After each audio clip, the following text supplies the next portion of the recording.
Halo semua, selamat datang kembali di channel kami. Hari ini, kita akan menyelami dunia botani yang penuh misteri, mengungkap rahasia salah satu bunga paling legendaris dan langka di Indonesia, bunga Wijaya Kusuma. Pernahkah kalian mendengar namanya? Bunga yang sering dijuluki sebagai Ratu Malam ini tidak hanya cantik, tapi juga diselimuti berbagai mitos dan cerita Turen Temuran yang membuatnya begitu istimewa. Dikatakan, Wijaya Kusuma adalah bunga kesayangan para raja dan ratu di masa lampau. Namanya sendiri berasal dari bahasa Jawa kuno, Wijaya yang berarti kemenangan, dan Kusuma yang berarti bunga. Jadi, secara harfiah, artinya adalah bunga kemenangan. Konon, siapapun raja yang hendak naik takhta harus memiliki bunga ini sebagai simbol kejayaan, kemakmuran, dan legitimasi kekuasaannya.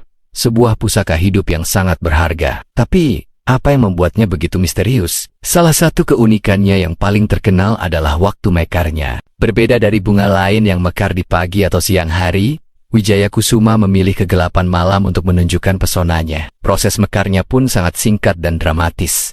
Dimulai saat senja dan hanya berlangsung beberapa jam saja. Menjelang fajar, mahkotanya yang putih bersih akan kembali layu dan menutup. Momen mekarnya yang singkat inilah yang membuat banyak orang percaya bahwa menyaksikan Wijaya Kusuma mekar adalah pertanda keberuntungan besar akan datang. Mitosnya tidak berhenti di situ. Banyak yang percaya bahwa bunga ini memiliki kekuatan spiritual. Di beberapa kebudayaan Jawa, Wijaya Kusuma dianggap sebagai jembatan antara dunia manusia dan dunia gaib. Aromanya yang semerbak di tengah malam dipercaya mampu mengundang roh-roh leluhur atau entitas baik. Itulah mengapa bunga ini sering ditanam di halaman keraton atau rame-rama yang masih memegang teguh tradisi. Ada juga kepercayaan bahwa bunga ini bisa membangkitkan kembali semangat hidup bagi yang sedang terpuruk atau sakit. Secara ilmiah, Wijaya Kusuma termasuk dalam genus Epiphyllum. Nama latinnya adalah Epiphyllum oxypetalum. Tanaman ini sebenarnya adalah sejenis kaktus yang tidak memiliki duri dan hidup sebagai epifit, yaitu menumpang pada tanaman lain tanpa merugikannya. Habitat aslinya bukan dari Indonesia loh, melainkan dari daerah tropis Amerika, seperti Meksiko hingga Brasil. Lalu,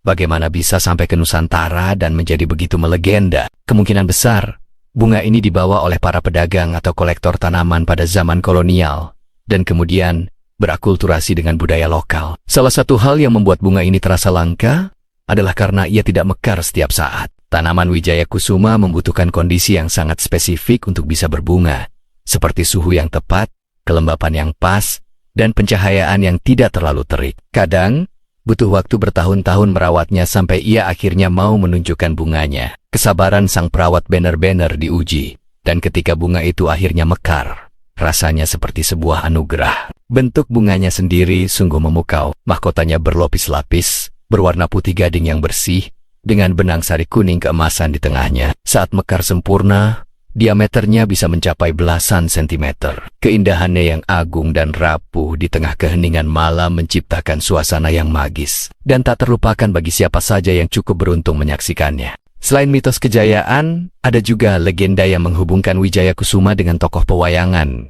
yaitu Kresna. Dalam beberapa versi cerita, Kresna disebut memiliki senjata sakti berbentuk bunga Wijaya Kusuma yang mampu menghidupkan kembali orang yang telah mati. Tentu ini adalah cerita fiksi, tapi hal ini menunjukkan betapa dalamnya bunga ini terpatri dalam imajinasi dan kebudayaan masyarakat kita, sebagai simbol kehidupan, keajaiban, dan kekuatan yang luar biasa. Sayangnya, meski legendaris, populasi Wijaya Kusuma di alam liar semakin sulit ditemukan. Perubahan habitat dan kurangnya kesadaran akan konservasi membuat tanaman epifit seperti ini terancam. Untungnya, banyak sekali pencinta tanaman yang kini mulai membudidayakannya di rumah. Merawat Wijaya Kusuma sebenarnya tidak terlalu sulit. Kuncinya adalah media tanam yang poros, penyiraman yang tidak berlebihan, dan penempatan di lokasi yang teduh namun tetap terang. Bagi kalian yang tertarik merawatnya, kalian bisa memperbanyaknya melalui stek daun. Cukup potong sehelai daun yang sehat. Biarkan beberapa hari hingga bekas potongannya mengering.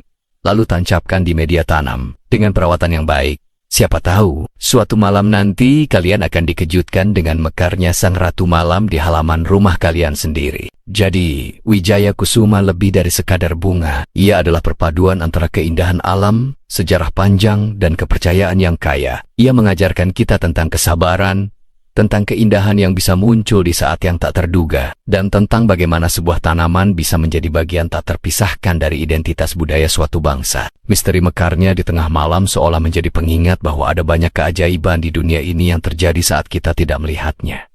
Bagaimana menurut kalian? Apakah kalian punya pengalaman pribadi dengan bunga Wijaya Kusuma? Atau mungkin pernah mendengar cerita lain tentang bunga misterius ini? Jangan ragu untuk berbagi di kolom komentar ya. Diskusi kita akan membuat topik ini semakin menarik. Itulah tadi perjalanan kita mengungkap misteri di balik bunga Wijaya Kusuma yang langka dan legendaris. Semoga video ini bisa menambah wawasan dan kecintaan kita pada kekayaan flora dan budaya Indonesia. Terima kasih banyak sudah menonton sampai akhir. Jangan lupa untuk like, komen, dan subscribe agar kalian tidak ketinggalan video-video menarik lainnya dari kami. Sampai jumpa di petualangan berikutnya.